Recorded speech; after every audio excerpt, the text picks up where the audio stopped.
Desde el versículo 3 que acabamos de leer, lo que hemos leído es una aplicación particular de un principio bíblico general. Esto significa que hay un principio en la Biblia que es general, un principio. Y es general porque ese principio sirve generalmente. Es un principio que abarca muchas cosas. Lo que pasa es que el apóstol Pablo tomó ese principio general y lo aplicó a un caso específico. ¿Cuál es el caso específico al que el apóstol Pablo aplicó este principio? Pues el asunto de la benevolencia en la iglesia, específicamente en el caso de las viudas, que según el versículo 3 le llama viudas que en verdad lo son. No es que haya viudas de mentiras y otras viudas de verdad, sino viudas que en verdad lo son, según el apóstol, son aquellas viudas que no tenían familia extendida que pudiera ver por sus necesidades.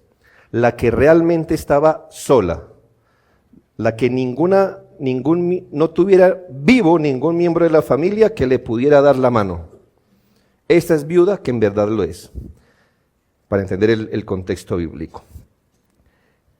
Así que hay un principio, que ya se lo voy a decir más adelante, pero hay un principio grande. Y ese principio puede ser aplicado a varios contextos, pero aquí el apóstol lo está aplicando al caso de la benevolencia de la iglesia, de manera que se honre. Y aquí es donde usted debe entender cómo razona la Biblia. Es una manera, el apóstol entiende que hay una ley o hay una norma o hay un principio que anima y exhorta a las iglesias a hacer benevolencia. Y sin embargo, el principio de la benevolencia nunca puede ponerse a chocar con otros principios que también están en la Biblia. La iglesia no es una entidad de benevolencia, escuche, no.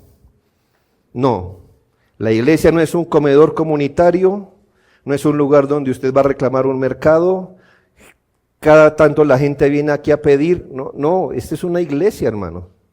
Una iglesia que tenemos entre algunas tareas benevolencia, pero que la benevolencia, la norma o el principio de mostrar misericordia con el necesitado, debe darse de una manera que no se ponga a chocar con otros principios que hay en la Biblia. El apóstol le está dando a Timoteo estas indicaciones donde sí, el apóstol le dice, hay que mostrar misericordia. Claro, y en el caso específico a las viudas, claro, por supuesto. Pero Timoteo, debes tener discernimiento para que este principio de misericordia no venga a chocar ni a destruir el principio del orden de Dios para las familias. O sea que aquí hay un principio de misericordia. La iglesia tiene que hacer misericordia, pero la iglesia también debe tener discernimiento para respetar y honrar los principios del orden que Dios le dio a las familias. Nada que haga una iglesia debería destruir el orden de Dios para las familias y viceversa. ¿Por qué? Porque tanto la benevolencia como el orden de Dios para las familias están en la Biblia. Entonces, ¿cuál obedecemos? No podemos elegir. El apóstol Pablo le está enseñando a este pastor a hacer lo uno y lo otro, pero con discernimiento. Entonces da indicaciones precisas para que la benevolencia que da la iglesia sea dispensada a las viudas que no tengan familia, las que él llama viudas que en verdad lo son.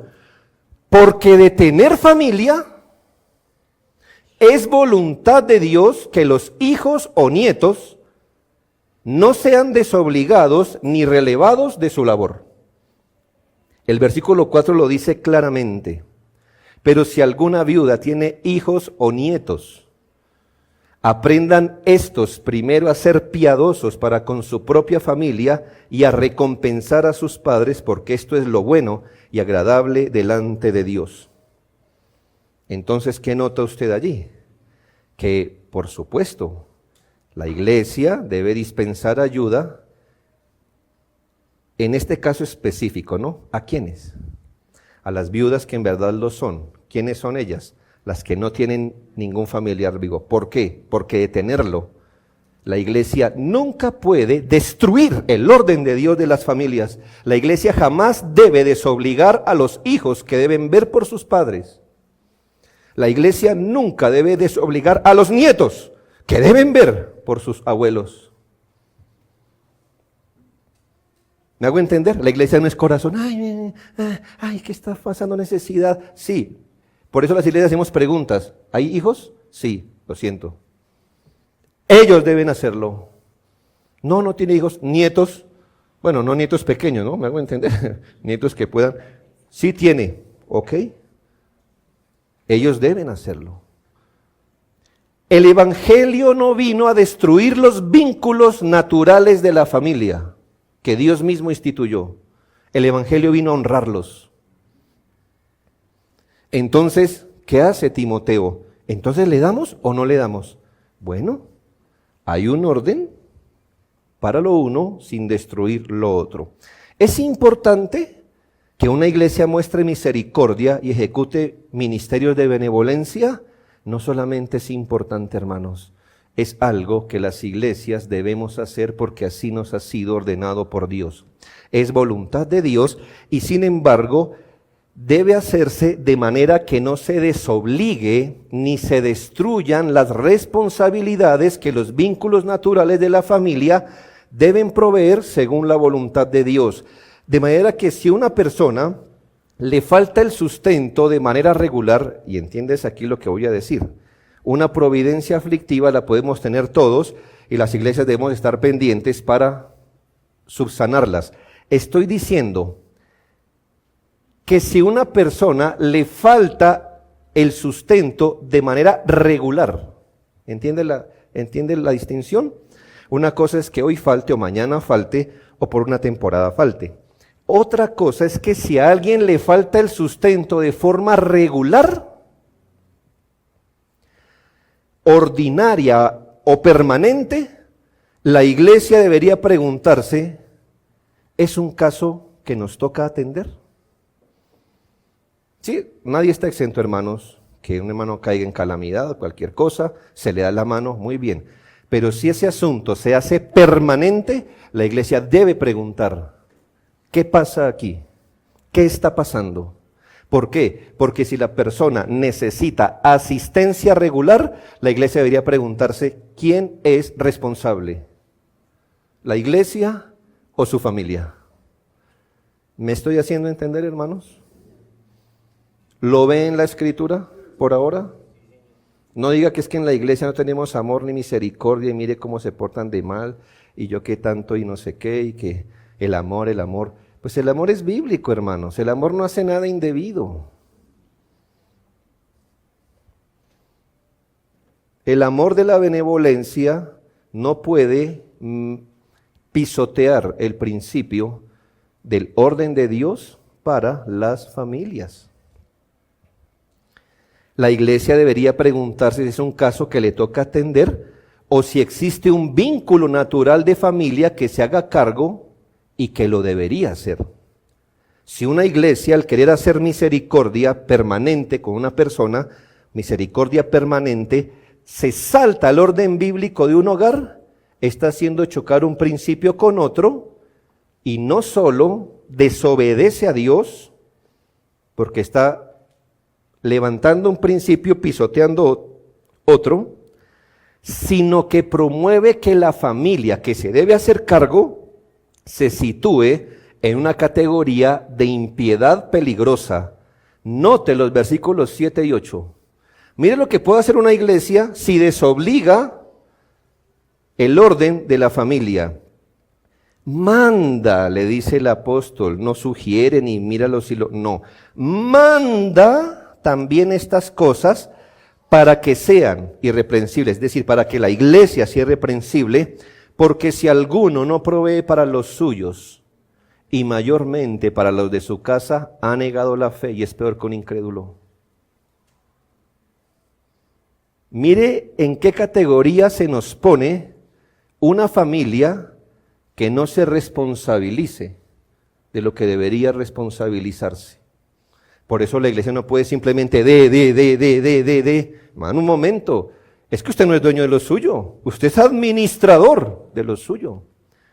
Y la iglesia debe preguntarse, ¿debo hacerlo?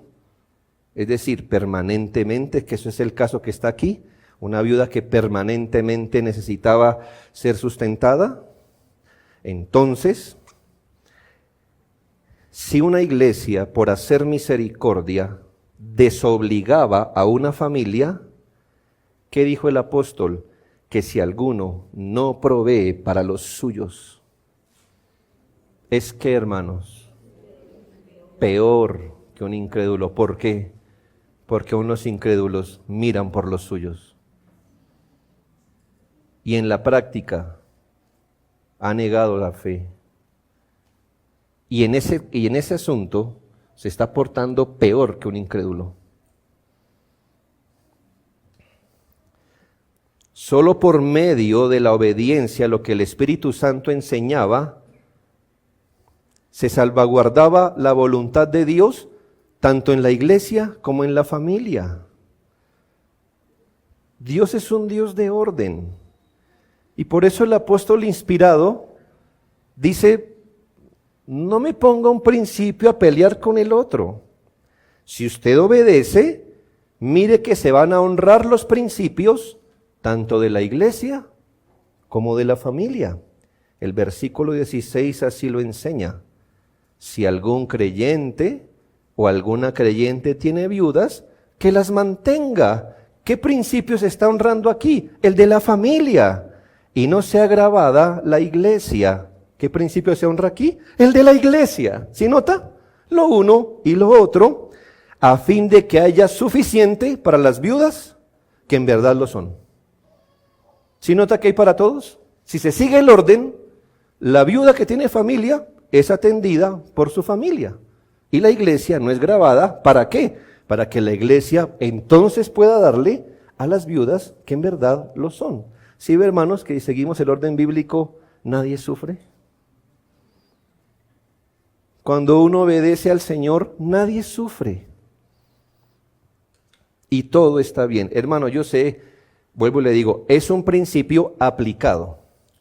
No todo viene así de fácil.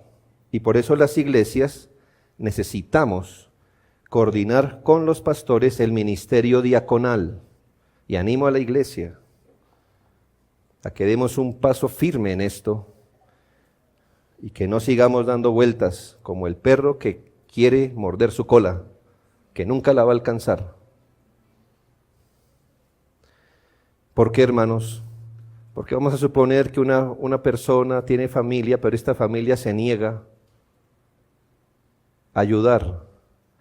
Todavía seguiríamos diciendo, no, la familia es la familia. Bueno, tenemos acciones legales para sugerirle. ¿Me hago entender? Todavía para que la iglesia no sea agravada. Lo que le estoy diciendo, hermano, es que es un principio que su luz arroja mucha luz de cómo poder hacer misericordia en la iglesia. Y por eso, hermanos, aquí hay ayuda para unos y no para otros. Y a veces hay ayuda para unos y se va a acabar pronto. ¿Por qué? Porque ya hay hijos que empiezan a ayudar. Y ese es el orden de la iglesia, hermanos. Gloria a Dios por eso. ¿Para qué? Pues para que quede suficiente para los que en verdad se encuentran en aprietos económicos. Según este texto, ¿usted qué nota? Que ¿cuál es el fin de la iglesia? Sino exaltar los principios bíblicos. Que se vea clarito el orden de la Biblia, tanto en la iglesia como en la familia. Este es un principio aplicado La iglesia podía cumplir el mandato de benevolencia a las viudas, que realmente lo son, viudas sin amparo, y la familia extendida también honraba a Dios cumpliendo con su viuda lo que le correspondía, y lo uno y lo otro era honrado. Este es un principio bíblico aplicado a una situación específica, es decir, una norma general aplicada a una problemática singular, un precepto universal aplicado a un asunto particular. Ahora bien, ¿cuál es el principio general? ¿Cuál es ese principio? Que se aplicó aquí en el caso de las viudas, pero ¿cuál es el principio? El principio lo vemos inmerso en los versículos 4, 8 y 16. Bueno, y quizá 16. Textos anteriormente leídos. El principio consta de una declaración. ¿Qué dice el principio? Que toda persona sin excepción, escuche, toda persona sin excepción, y más aún si es creyente, debemos aprender a ser piadosos primeramente para con nuestra propia familia. ¿Sí ve el principio general? Todos, porque alguno dice, yo no soy cristiano, yo sí me puedo portar mal con la familia. No. Dije todos, pero especialmente los cristianos. Debemos aprender a ser piadosos primeramente para con nuestra propia familia. Este principio consta de una declaración, que es la que le acabé de decir, consta de una advertencia. ¿Cuál es la advertencia? Que de no hacerse así, es decir, que si una persona, más aún un creyente, no aprende a ser piadoso primeramente para con su propia familia, se sitúa en una condición peor que la de los incrédulos, y en el caso de los creyentes, contradiciendo de manera práctica nuestra fe o nuestra doctrina en la que hemos sido enseñados. Y si añadimos el versículo 16, el principio consta de una conveniencia. Esto es que, en cambio, al hacerlo así, como la Biblia lo dice, que los creyentes debemos aprender a ser piadosos primeramente para con nuestra propia familia, de hacerlo así, bendecimos no solo a nuestra familia, sino que beneficiamos la iglesia y le permitimos hacer la obra del Señor sin estorbos de nuestra parte. ¿Ya vio el principio, hermano? Ahí está claro, revelado. Y el apóstol cogió ese principio y miró el caso de las viudas y lo aplicó de forma específica. Pero ese mismo principio, con ese mismo principio, podemos mirar cada caso y aplicarlo en la familia. Entonces, resumo el gran principio. Es un principio grande, pero es fácil de aprender. Que toda persona sin excepción, más aún los creyentes, deberíamos aprender a ser piadosos, primeramente para con nuestra propia familia. Si no lo hacemos así, nos situamos en una condición peor que la de los incrédulos, y de forma práctica es como si negáramos la doctrina en la que hemos sido enseñados, pero que si lo hacemos así, no solo bendecimos a nuestra familia, sino a nuestra iglesia. ¿Por qué? Porque le permitimos hacer la obra del Señor sin estorbos de nuestra parte. Ese es el principio, hermanos, y quiero desglosar este principio en 6 tesis. ¿Cómo eran sus apuntes? No sé, que Dios le ayude, pero tengo que ubicarme en un bosquejo específico. Este principio que le di lo vamos a desglosar en 6 tesis. Tesis, una declaración que da un principio. Se los voy a decir, tranquilo, no se preocupe, que los vamos a ir desglosando paso a paso. Solo quiero darle una ubicación general. 1, primera tesis, la necesidad de aprender la piedad familiar Segunda tesis, el deber de vivir de acuerdo a la piedad en la familia. 3, el contexto específico y primario de la piedad doméstica. 4, la condición solemne en la que debemos aprender la piedad familiar. 5, el peligro de la falta de piedad doméstica. Y finalmente, el beneficio extendido de la piedad familiar. Esta es una ubicación, quiero que usted mire el mapa, para dónde vamos. Pero ahora sí, hermano, vamos a acercar el mapa al primer punto. Primera tesis, la necesidad de aprender la piedad familiar. La necesidad de aprender la piedad familiar. Note el versículo 4, parte del versículo 4 que dice, aprendan estos primero a ser piadosos para con su propia familia. ¿Quiénes son estos de este versículo? Versículo 4. ¿Quiénes son? Aprendan estos. ¿Quiénes son estos? Bueno, la familia, ¿verdad? La propia familia. Que aprenda los miembros de cada familia a ser piadosos para con su propia familia. Qué interesante palabra, ¿no cree? Que aprendan, que aprendan, que aprendan. Cuando el Espíritu Santo, a través del apóstol, le dijo, Timoteo, dígale a la iglesia que aprenda. ¿En qué lugar nos puso, hermanos?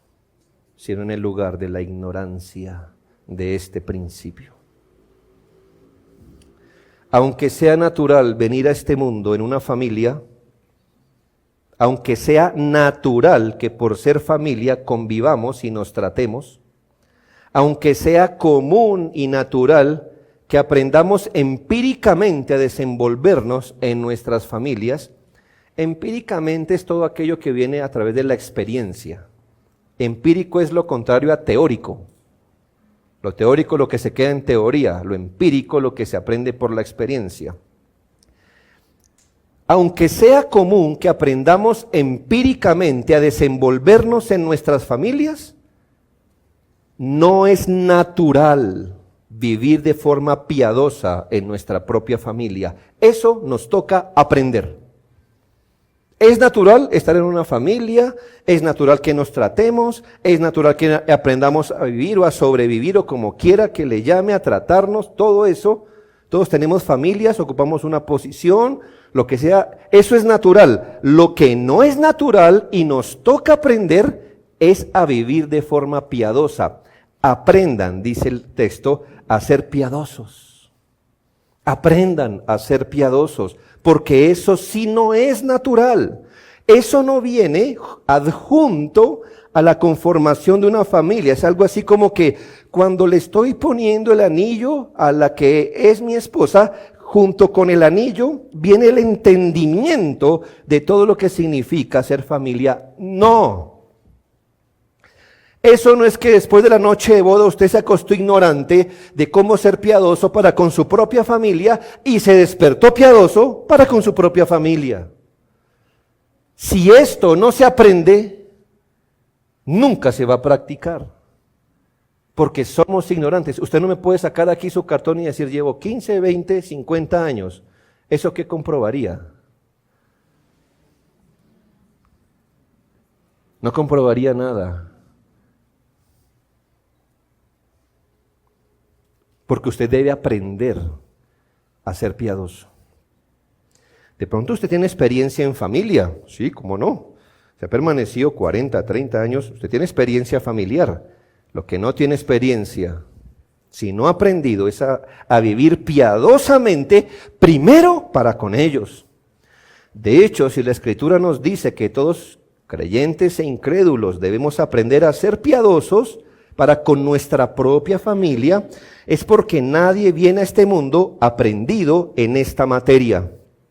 Antes, venimos a este mundo con la semilla de la contradicción a este principio, la cual es reforzada por la crianza de personas que jamás aprendieron a vivir piadosamente en su propia familia.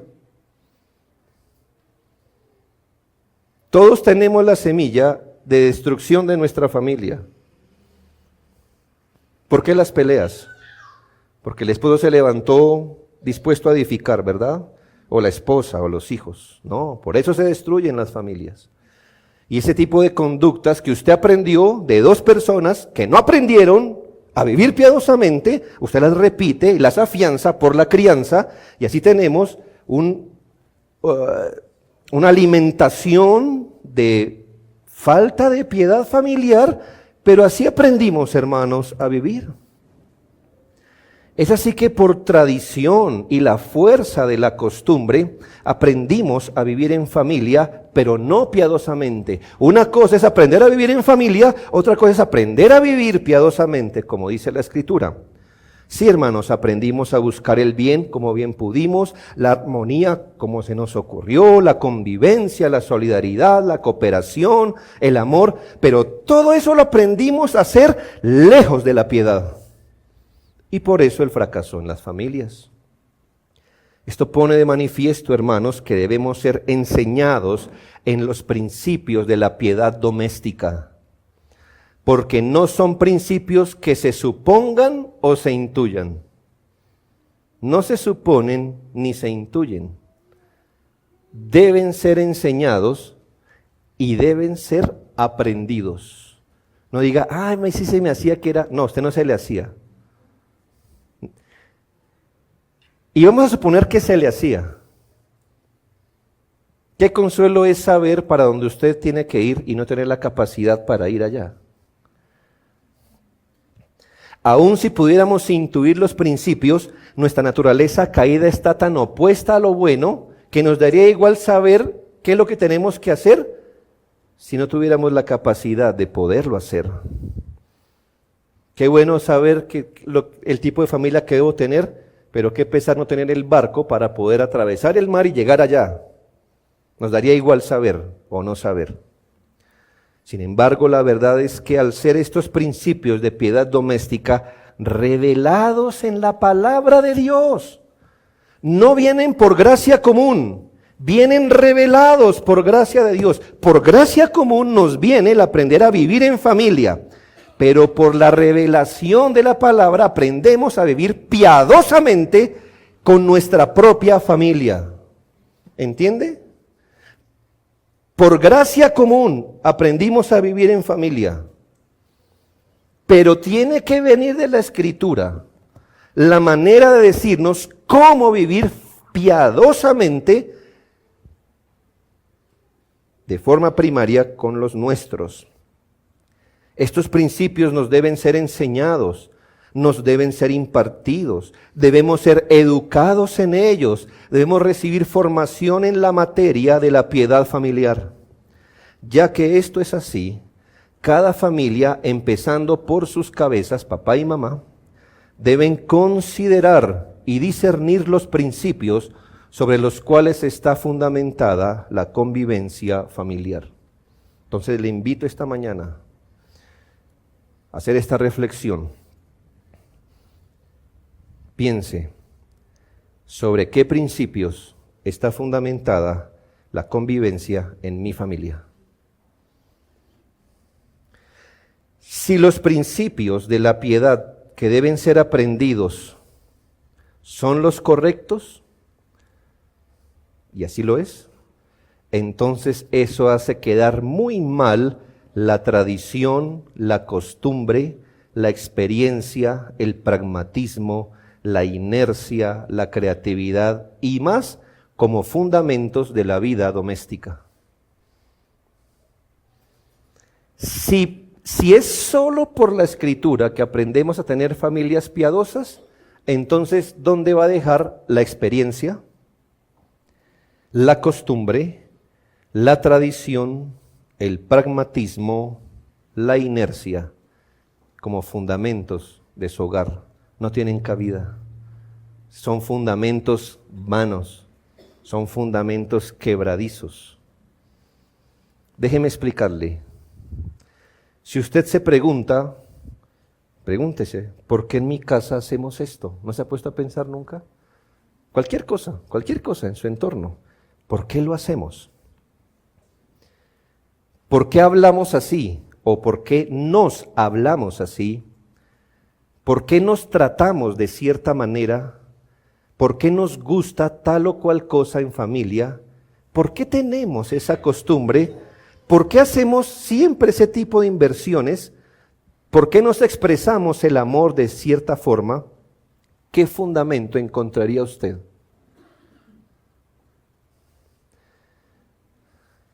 Así lo hicieron conmigo. Así aprendí de mis padres. Eso se llama experiencia o tradición. Qué mal fundamento, ¿sabe?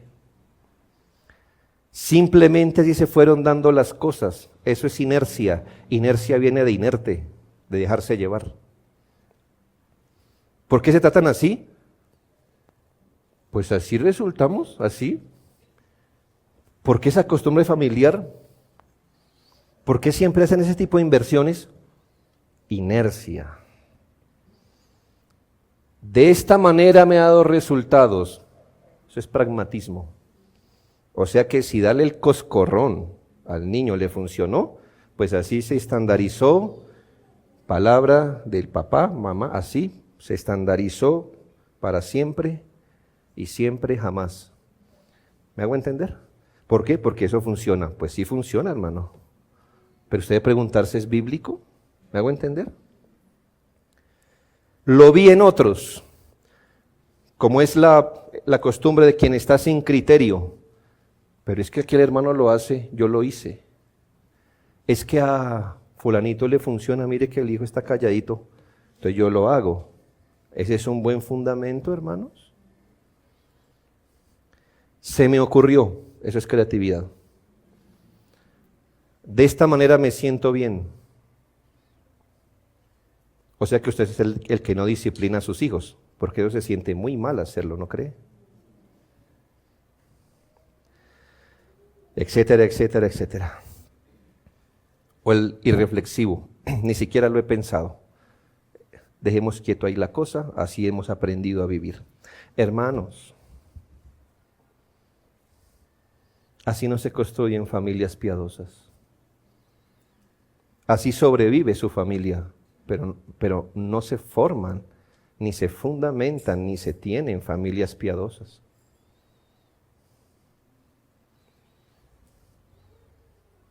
Y usted fundamenta una casa por muchos años andando en principios. En principios. Eso no pasa después de una semana, ni después de 2. Porque estamos hablando de principios de piedad. Hermanos y amigos, debemos aprender a ser piadosos. Debemos inscribirnos en el aula de la piedad familiar y humildemente subordinarnos a la palabra de Dios para ser enseñados.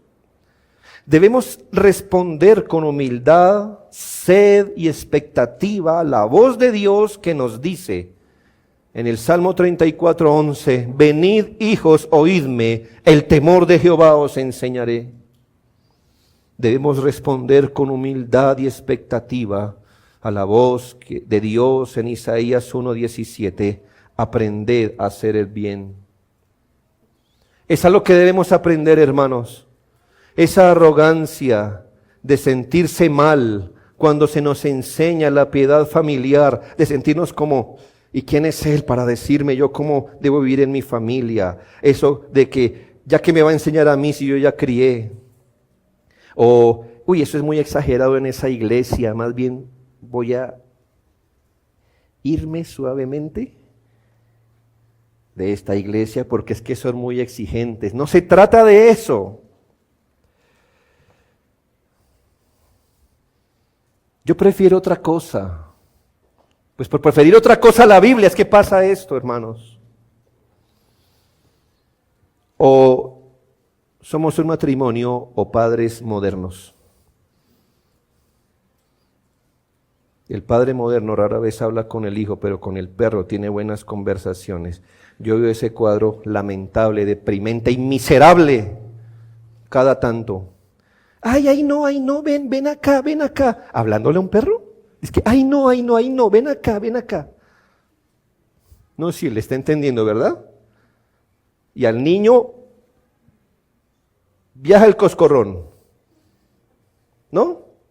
Ahí no te subas, ahí no te subas. Al gato, ahí no te subas al gato. ¿De verdad, hermanos?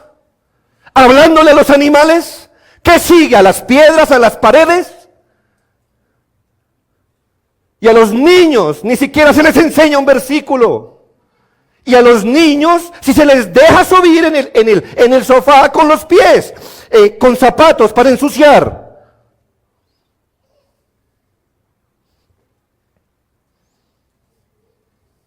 Cuidado, no resulta hablándole a una pared. Es la locura en la que nos quieren meter hoy.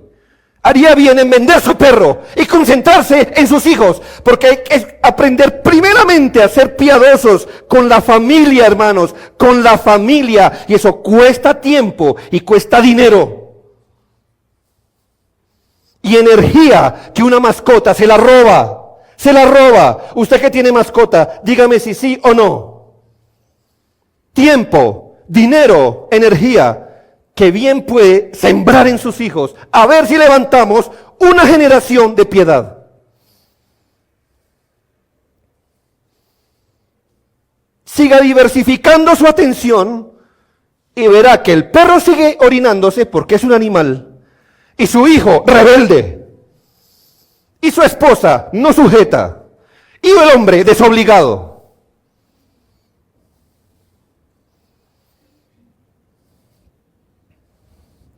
Pero finalizo, hermanos, esta parte. Digo, hermanos, que buscar excusas y evasivas, esa manera de pensar, porque cada vez que los pastores vamos al caso de usted, nos hemos encontrado que usted piensa que su caso familiar es especial. Que su caso, qué bien, esto es bueno para todos. Y todos deberían andar en él. Pero no en mi caso, porque mi caso sí es especial. Ese merece cierta dosis de pragmatismo, tradición, inercia, no sé. Hermanos, yo no conozco ningún caso especial. Ni aquí ni en ningún lado. No hay casos especiales. Su caso no ha desbordado el Nuevo Testamento, ¿me hago entender? ¿Qué caso pudiera desbordar el Nuevo Testamento? Cónyuges o un matrimonio donde ambos sean creyentes, eso está en la Biblia. Un matrimonio donde uno de los dos sea creyente y uno no, eso está en la Biblia. Matrimonios sin hijos, eso está en la Biblia.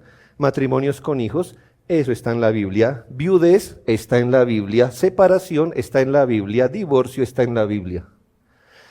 Hijos sujetos está en la Biblia. Hijos rebeldes está en la Biblia. ¿Cuál es su caso especial? Que requiera otra norma para ser piadoso. Hermano, bájese de ahí. Aquí no hay nadie especial. Ni el que le está predicando es especial. Yo también tengo que ir a la Biblia, hermanos, a decir, ¿y por qué estamos haciendo esto? ¿Qué fundamento tiene esto? Esto no debería ser así.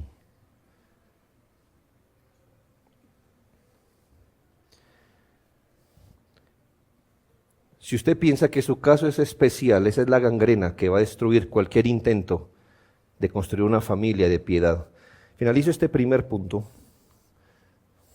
Creo que el único punto que tocaré hoy, diciendo lo que no dice el texto. El texto no dice, sean enseñados a ser primeramente piadosos para con su propia familia. No dice, sean enseñados. Dice, aprendan. ¿Nota alguna diferencia? No dice, hermanos, pónganse bajo la enseñanza. Pero por supuesto que nos toca ponernos bajo la enseñanza. Pero ¿cuál es la exhortación? ¿Cuál es ese verbo en presente activo e imperativo? Aprendan. Aprendan. Aprendan, por favor.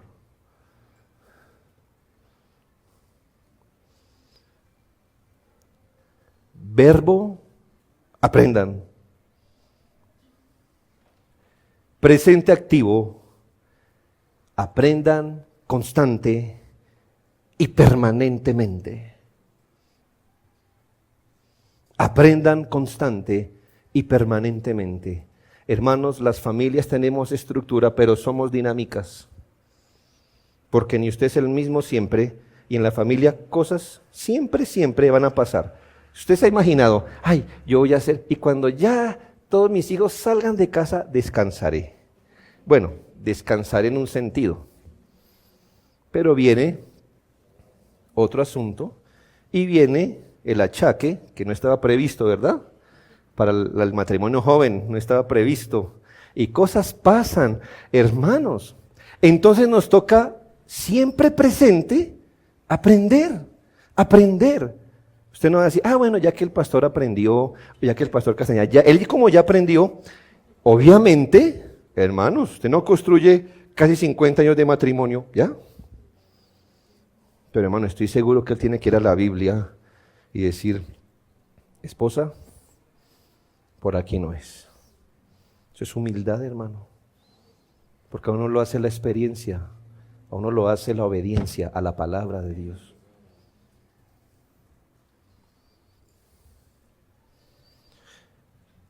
E imperativo, aprendan. Siempre aprendan, sean estudiantes de la piedad familiar. Esto es, hermanos, no solo reciban la información, sino ejercítense en hacer aquello. Aprendan a ser piadosos, ejercítense en la piedad familiar, dejen la teoría, abandonen la suspiradera, renuncien a lo especulativo y fórmense en la práctica de una piedad familiar real, permanente, profunda y sólida. Asimilen los principios, absórbanlos, incorpórenlos en su vida cotidiana. Incorporen en su vida cotidiana la piedad familiar. Hermanos, espero que me entienda este comentario. La familia piadosa no es la que tiene en su estante la teología de la familia. Yo soy piadoso porque, mira ese libro que tengo, el más grueso, la teología de la familia.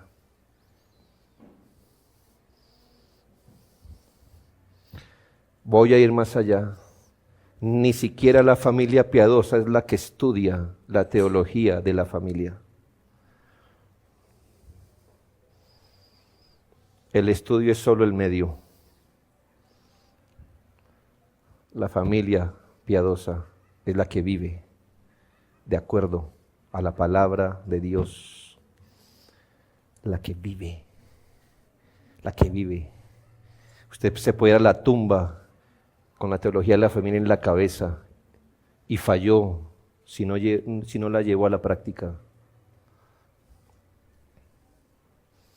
No estoy desanimando a comprar los libros, hermano, sino que aprenda, no lea, aprenda, leer es el medio, aprenda esto. Solo viene por el aprendizaje. Alguno pensará esta mañana, al examinar mi familia tan solo un poco, me parece que no he aprendido ninguna lección de lo que es la piedad familiar. Mi familia es un desorden. Probablemente sea el caso de muchos. Quizá tengamos el caso del que piensa, ¿ya para qué?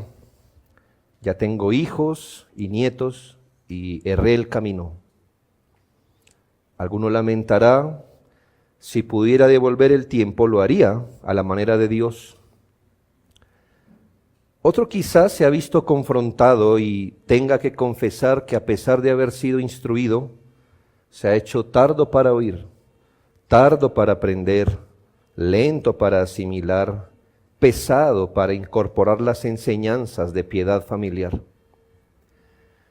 Muy probablemente semana a semana muchos aquí se levanten y el primer jugo que se toman es el jugo del fruto amargo de la fruta de la desobediencia en la piedad doméstica. Debe ser feo levantarse y tomarse ese juguito antes del jugo de naranja, ¿no cree?